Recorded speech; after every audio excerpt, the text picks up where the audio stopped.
ह्याआधी कधीच तुम्ही mix veg भाजी इतकी सोप्या पद्धतीने केली नसेल तर नक्की पहा।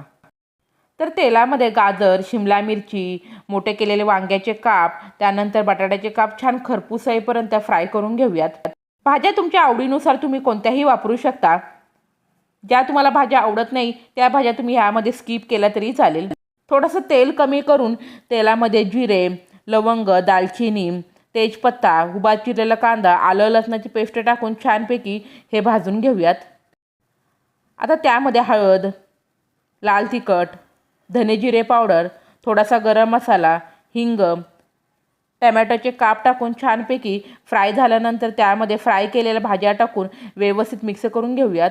आता चवीप्रमाणे मीठ टाकून त्यामध्ये थोडेसे पाणी टाकून या भाजीवरती आपण 10 ते 12 मिनिटांसाठी छान झाकण ठेवून या ठिकाणी झटपट अशी मिक्स व्हेज भाजी तयार झाली आहे। धन्यवाद।